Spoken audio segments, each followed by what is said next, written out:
जीवन भर माँ शब्द न कह पाए तो भी माँ का अगाध प्रेम मिले।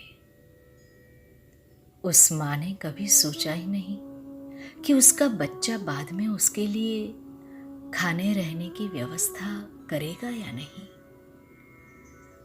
सोचती भी तो भी वह नहीं कर सकता। थोड़ा बड़ा होकर भी कहाँ रहेगा क्या पता। अरे ये गाय का प्रेम तो इसलिए है कि उसका अंश है वो।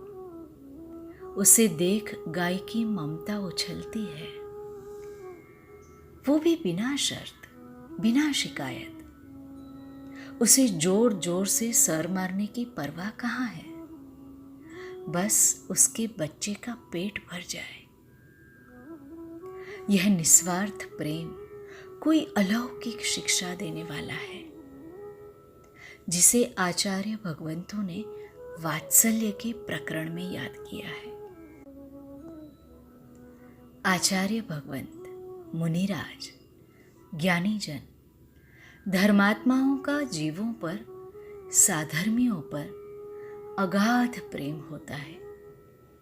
चाहे वो जीवन भर न उनकी प्रशंसा करे न उनकी चर्चा, कदाचित नाम तक न ले। वे कभी नहीं विचारते कि कुछ भोजन, कुछ रहने की उत्तम व्यवस्था, कुछ लौकिक सामग्री मिल जाए।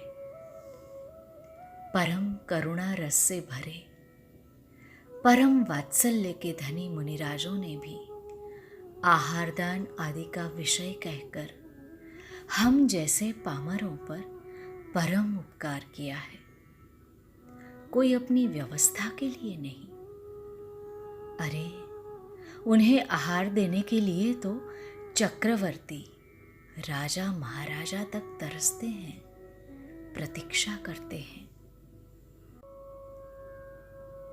भाई, इन धर्मात्माओं का वात्सल्य तो इसलिए है कि जो वितरागता का अंश उनमें भेद ज्ञान के बल से, स्वाश्रित पुरुषार्थ से आत्मानुभव पूर्वक प्रकट हुआ है, वो धर्म की शुरुआत सबके हो।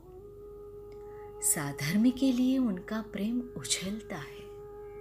वे जानते हैं कि भूमिका के योग्य ये भाव आएगा ही। इस भाव का भी मैं ज्ञाता हूं, परंतु क्या करें, सभी जीव चारों अनुयोगों से निकलने वाली वितरागता वितरागता वितरागता वितरागता को ग्रहण कर तृप्त तृप्त हो।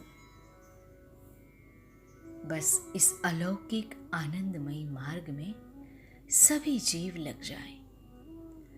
भले हमें बुरा कहो, अच्छा कहो, हमारे दोष प्रकट करो, अपने गुण कहो, चाहे जो करो सो करो, पर हम निरपेक्ष निस्वार्थ भाव से गाय जैसे वात्सल्य बरसाते रहेंगे। क्योंकि भैया, जिस वात्सल्य के प्रेरे हम हैं, वह तो हमारी परिणति में उत्पन्न हुआ धर्म का अंग है, ऐसा ज्ञानी विचारता है। सच्चा वात्सल्य तो अपेक्षा के बिना ही होता है।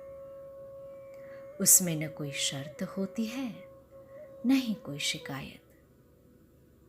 आदरणीय बाल ब्रह्मचारी पंडित रविंद्र जी कहते हैं, वात्सल्य सम्यक दर्शन की पात्रता भी है और सम्यक दर्शन का फल भी। विचारना।